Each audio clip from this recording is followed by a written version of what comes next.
안녕하세요, 여러분. 민코치입니다. 드디어 올 질문이 왔습니다. 제가 기다리던 질문이 하나 저한테 도착을 했어요. 그게 뭐였냐면, 코치님, 저 하고 싶은 마음도 있고요. 잘할 수 있다는 자신감도 있는데요.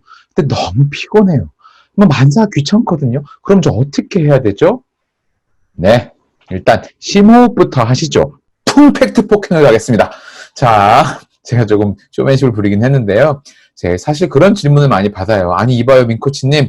나 번아웃 그런 거 아니고 그냥 좀 피곤할 따름인데, 근데 저는 그걸 어떻게 말하고 싶냐면, 아니요, 그거 번아웃 초기 증상이에요. 라고 말하고 싶어요. 그럼 다시 질문을 해요. 아니, 그냥 조금 피곤할 뿐인데 왜 거기다가 번아웃이라고 해요? 좀 무서운데? 맞아요. 사실 번아웃까지는 아닐 수 있어요. 그런데 말이죠.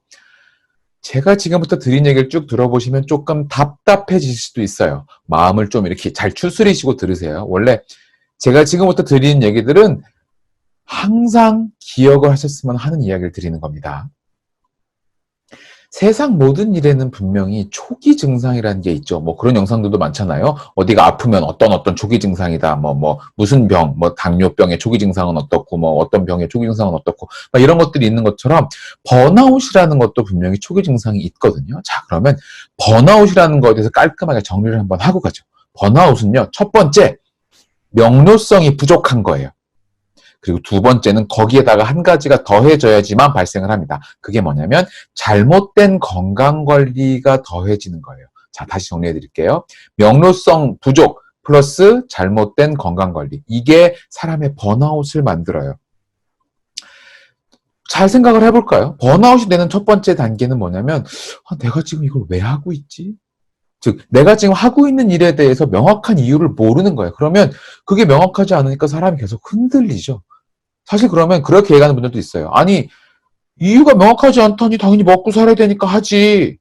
라고 하신다면, 우선 사회의 구성원으로서 자신의 책무를 다하면서 가족을 부양하겠다는 그 마음에는 존경을 표하겠습니다. 분명히 그것만으로도 의미 있고 숭고한 일은 맞아요. 다만, 먹고 살아야 한다는 이유를 제외하고는 내가 지금 이 일을 할 이유가 전혀 없다면 그것은 명료성이 부족한 현상이 맞습니다. 지금 내 삶의 모습이 미래에 꿈꾸는 내 모습하고 너무 괴리가 크면 사람이 언젠간 무너져요.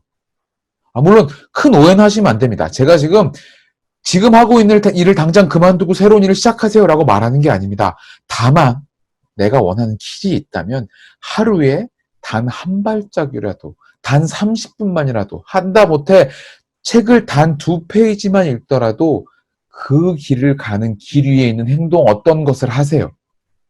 그걸로도 충분합니다. 멈추지만 않고 간다면 그걸로도 충분해요. 그러니까 우리가 해야 될 질문은 사실 뭐냐면요. 지금 내가 원하는 삶의 방향으로 이끌어 가려고 애를 쓰고 있냐고요.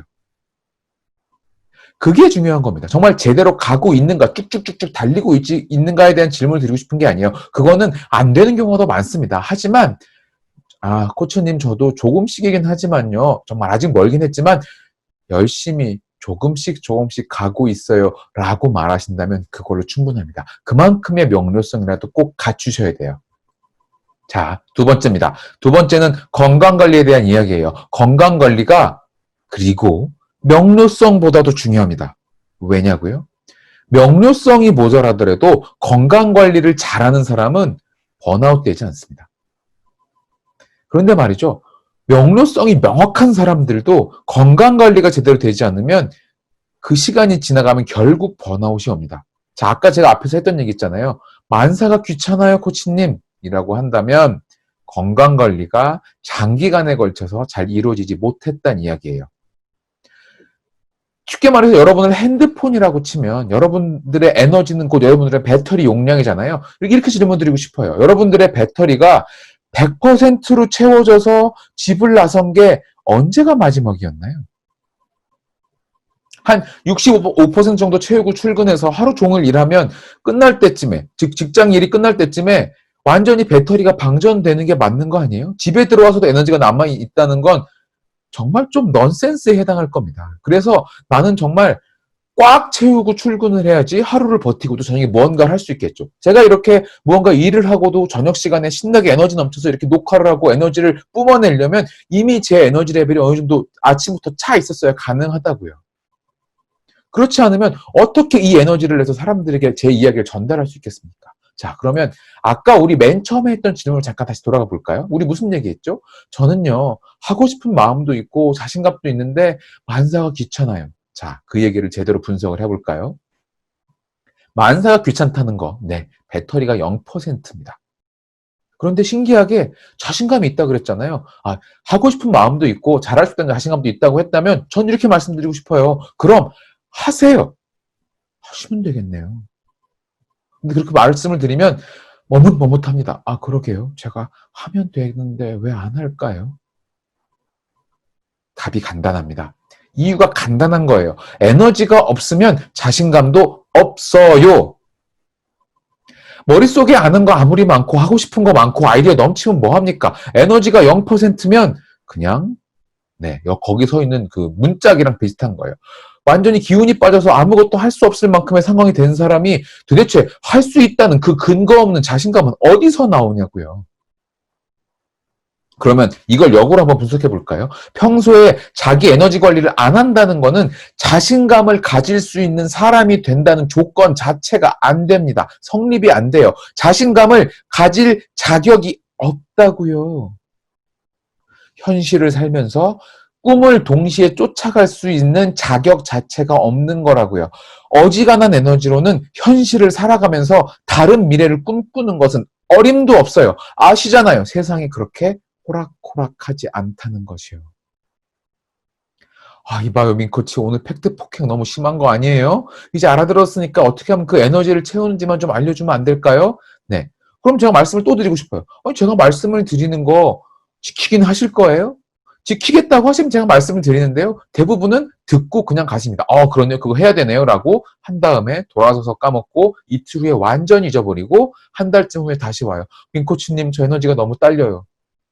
제가 지난번에 말씀드린 걸 하셨나요? 근데 그게 잘 안 돼요. 왜 안 돼요? 에너지에 관심이 없으신 거 아니에요? 그런 건 아닌데 그게 잘 안 돼요. 자, 제가 무슨 얘기를 드렸었던 걸까요? 바로 수면 시간입니다.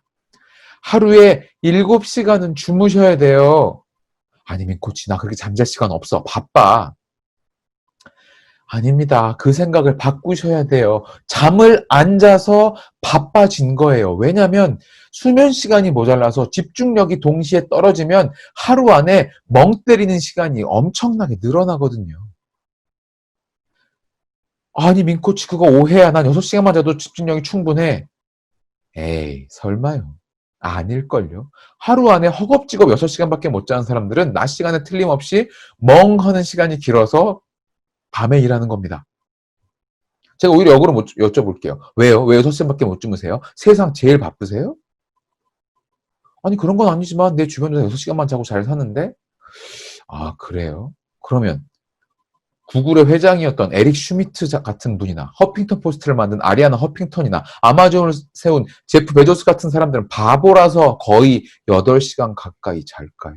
그 사람들이 할 일이 없거나 바쁘지 않게 잠을 잘까요? 천만에요. 관점을 바꾸셔야 돼요. 그 사람들은 잠을 안 자면 못 버티니까 더 자는 거예요. 하루의 중요한 스케줄, 가장 중요한 스케줄을 잠으로 두고 그 나머지를 조정합니다.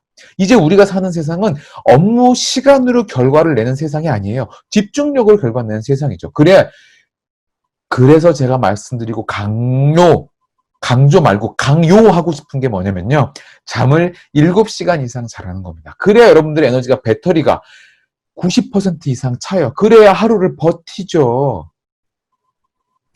어제와 똑같은 하루를 살면서 오늘 하루가 달라질 거란 기대를 하지 마세요. 잠을 늘리지 않고 만사가 귀찮은 현상을 해결할 방법은 없어요. 인류의 99%는 거의 7시간에서 9시간 사이로 잠을 자야 된다는 것은 연구 결과입니다. 그 이상, 즉 평균 8시간이고요. 사람에 따라 1시간이 왔다 갔다 하는 거예요. 그래서 제대로 자려면 사실 8시간을 자야 되는데 제가 8시간 좀 말씀 못 드리냐면 저도 8시간을 못 자니까 차마 8시간 자라고 못 하는 거예요. 그래서 제 목표가 뭐냐면요. 8시간을 자면서 할 일을 다 하고 사람들한테 저 8시간 잤어요라고 말하는 거예요. 그게 제 목표입니다. 그렇게 잠이 정말 중요하고 잠을 잘 자고 생산성이 높아야지만 내가 성과를 낸다는 걸 사람들이 아셨으면 좋겠어요. 이제는 하루에 3시간, 4시간만 자고 성과를 내던 시절하고는 완전히 달라요. 7시간 이상 자서 집중한 게 훨씬 더 생산성이 잘 나옵니다. 저 같은 경우도 5년 전에 저보다 지금의 제가 생산성이 훨씬 좋아요. 나이는 5살을 더 먹었지만 분명히 생산성이 좋고 에너지가 올라와 있거든요. 그 이유는 모두 잠을 잘 잤기 때문이에요. 여러분들이 마음속에 품은 꿈이 있다면, 그래서 그것을 위한 에너지가 필요하다면 제발 잠부터 충분히 주무세요. 실제로 꿈꾸는 시간을 가지시라고요. 밤에 자는 꿈꾸는 시간 자체를 가지셔야 됩니다. 그것들을 가져야지만 여러분들의 삶이 한 발 더 나갈 수 있어요. 꼭 기억해 주세요. 이것 말고도 사실 에너지를 끌어올린다는 거에서 드릴 말씀이 많지만 일단 오늘은 이거 한 가지만 딱 기억하시고 여기서 끊을게요. 하루에 잠을 7시간씩 주무세요. 꼭 기억하시고요. 이 이야기를 기억하신 다음에 이게 얼마나 한 달 이상 장기간으로 지속된 다음에도 에너지가 안 돌아오시는 분들은 저한테 이야기해 주세요. 연락해 주세요. 그럼 제가 또 다른 방법들을 충분히 좋은 것들을 제시해 드릴 테니까요. 그러면 다음 영상에 또 뵙겠습니다. 고맙습니다.